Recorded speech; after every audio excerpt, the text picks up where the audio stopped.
नगरसेवकांच्या निवडणूक प्रचारार्थ आयोजित केलेल्या या बैठकीला उपस्थित व्यासपीठावरील सर्व सन्माननीय आणि इथे जमलेल्या सर्व माझ्या तमाम बंधू आणि भगिनींनो,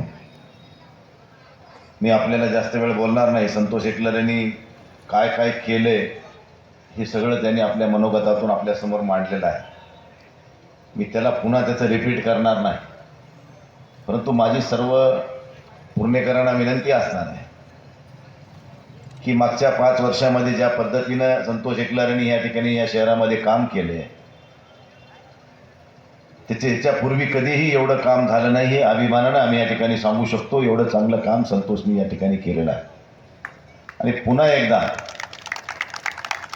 त्यांच्या पत्नीच्या रूपानं या नगराध्यक्षपदाच्या उमेदवार म्हणून आहेत, पुन्हा एकदा त्यांना संधी द्यावी अशा स्वरूपाची विनंती मी आपल्याला या ठिकाणी करतो.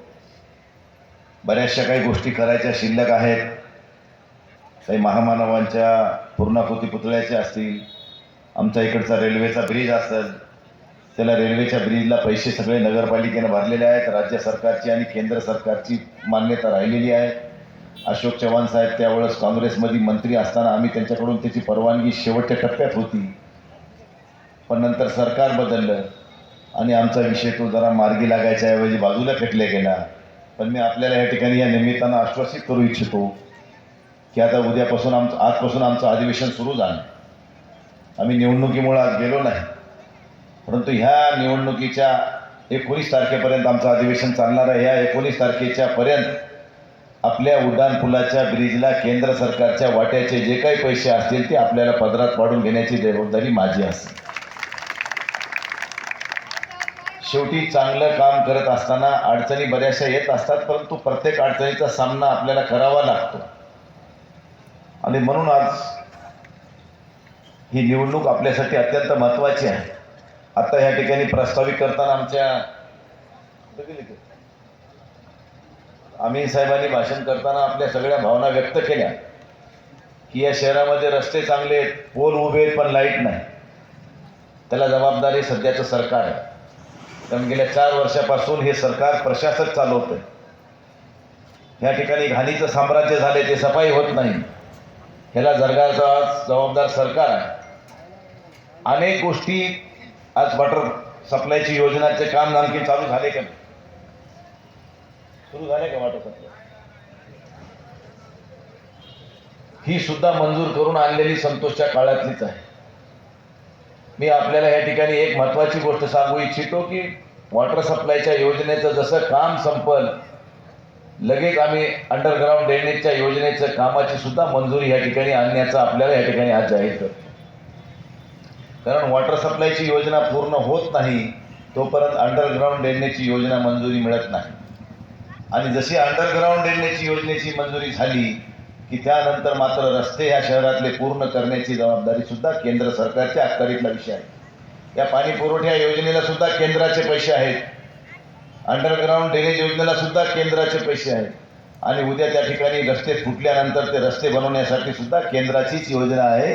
या तिन्ही योजना पूर्ण करण्याची नैतिक जबाबदारी ही खासदार या नात्यानं माझी असेल, हेच आपल्याला आश्वासित करतो.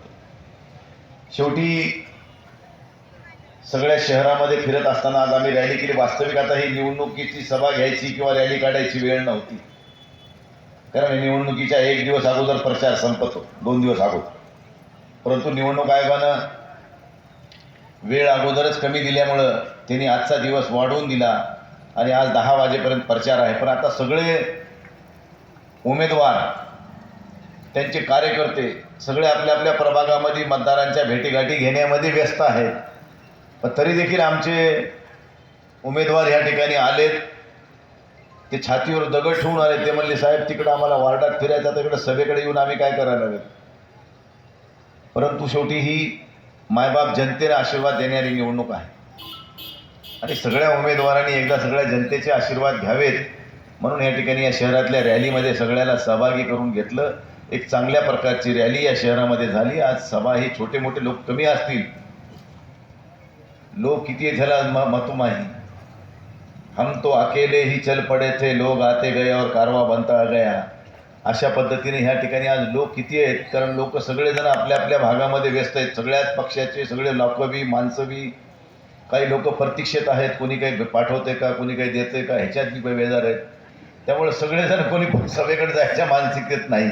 परंतु एवढे आले तेवढ्यांचं सुद्धा मी मनपूर्वक स्वागत करतो आणि सगळ्याला आव्हान एवढंच करतो, जात पर ना पात पर मोहर लगेगी मशाल पर. आपल्याला मशालीच्या चिन्हासमोरचं बटन दाबून ह्या ठिकाणच्या नगराध्यक्षपदाच्या उमेदवार असतील आणि त्यांच्या सोबतचे असलेले सर्व सहकारी असतील, त्या सगळ्याला निवडून देण्याचं काम तुम्ही करा. 5 वर्ष तुम्हाला ह्या ठिकाणी आज शब्द देतो मी बाबासाहेब आंबेडकरांच्या साक्षीनं, की तुम्हाला कुठेही मागं बघायची वेळ येणार नाही. जिथं मागं बघायची वेळ तिथं मी खासदार म्हणून उभा आहे. माझ्या पैशाचा उपयोग मी ह्या ठिकाणी तुमच्या गरजेसाठी पूर्ण करीन आणि तुमची काही गरज भागली उर्वरित राहणार नाही याची आपल्याला या ठिकाणी ग्वाही देतो. शेवटी काम हे समाजाच्या हिताचं करायचं असतं आणि समाजसेवा हीच ईश्वर सेवा आहे. जो समाजाच्या हिताचं काम करतो तोच माणूस ह्या ठिकाणी आपलं कर्तृत्व दाखवून स्वतःला पुढे नेण्याचं काम करू शकतो. म्हणून आजच्या ह्या उद्या सकाळी मतदान होणार आहे 7:30 ते 5:30च्या दरम्यान आणि आता वाजायला जवळजवळ 9:15. मला जायचे गंगाखेडला. त्या ठिकाणी सुद्धा उमेदवार प्रतीक्षेत आहेत. त्यामुळं आपला जास्त वेळ न घेता मी आपल्या सर्वांना हात जोडून विनंती करतो की उद्याची निवडणूक आपल्यासाठी अत्यंत महत्त्वाची निवडणूक आहे. लोक अनेक तुमच्याकडे येतील, सगळ्याच पक्षाचे उमेदवार येतील. फक्त कोणाला मतदान करायचं हे आता मतदार राजाच्या मनातला विषय आहे. उद्या सकाळी ते मतपेटीपाशी गेल्यावर कोणतं बटन दाबायचं हे त्यांनी ठरवायचं आहे. आम्ही म्हणून काय उपयोग होणार नाही, परंतु विनंती करणं आमचं काम आहे. शेवटी मतदार राजा तुम्ही आहात. परंतु मला खात्री आहे की हे पूर्णा शहर आणि आजपर्यंत जेव्हा जेव्हा माणसं निवडून देण्याचं काम केलं तेव्हा जो आपल्या हिताचं काम करील, जो समाजाच्या हिताचं काम करील, त्याला प्राधान्य देण्याचं काम आजपर्यंत पुणेकरांनी केलं आहे आणि उद्याही त्याचाच कित्ता गिरवल्या जाईल ह्याची खात्री मला ह्या ठिकाणी या निमित्तानं आपल्याला द्यावीशी वाटते. म्हणून मी सगळ्यांना पुनश्च एकदा विनंती करतो की उद्या सकाळी 7:30 ते संध्याकाळी 5:30च्या दरम्यान जे आपल्याला लोकशाहीतलं पवित्र दान मतदान करायचे, ज्या डॉक्टर बाबासाहेब आंबेडकरांनी घटना लिहिली, ज्या संविधानानं तुम्हाला आम्हाला एक मतदान करण्याचा अधिकार दिला आहे, या देशातला ह्या जे कोणताही माणूस छोट्यातला छोटा मोठ्यातला मोठा त्याला एक मत करण्याचा अधिकार दिला आहे आणि ते आपलं मत सत्कर्मी लागावं त्या आपल्या भूमिकेतून या ठिकाणी ह्या नगराध्यक्षपदाचा उमेदवार निवडणार आहेत. आणि म्हणून मी आमच्या उमेदवार सौ प्रेमाताई संतोषराव एकलारे यांची निवडणूक निशाणी मशाल आणि त्यांच्यासोबतचे जे सहकारी आहेत त्यांचीही निवडणूक निशाणी मशाल आहे. त्या सर्वांना आपण या ठिकाणी कुठलाही मनात संकोच न ठेवता एक चांगल्या भावनेनं आपण मतदान करा. तुमच्या भावनेचा आदरच केला जाईल, त्याची प्रार्थना होणार नाही एवढी खात्री मी तुम्हाला ह्या ठिकाणी खासदारांना देतो.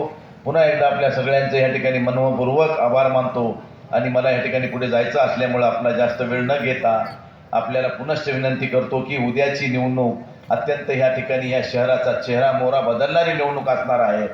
मागच्या 5 वर्षामध्ये आपण जे केले ते ह्या पुढच्या 5 वर्षामध्ये उर्वरित जर आम्ही मोठ्या प्रमाणात काही गोष्टी करू शकलो तर पूर्ण शहर एक आपल्याला वेगळं चित्र बघायला मिळेल एवढी खात्री तुम्हाला एकदा पुन्हा देऊन मी या ठिकाणी थांबतो. धन्यवाद. जय हिंद, जय महाराष्ट्र. जय. माझ्याकडून एक मुद्दा राहिला होता. पूर्णा शहराचा सिटी सर्वे झाला. सिटी सर्वे व्हायलाच पाहिजे. त्याच्यानं सगळ्या प्रॉपर्ट्या ते सगळ्या व्यवस्थिशीर लागतात. एखाद्या कुटुंबामध्ये त्याची फोड असती, आजोबाच्या नावानं असलं त्याच्या नावानं असलं ती फोड व्यवस्थिशीर होती. सिटी सर्वे व्हायला पाहिजे. याच्या अगोदर 2003ला झाला होता. 20 वर्ष झाले. 20 वर्षाच्या नंतर आपल्याला आता या कालच्या स्पर्श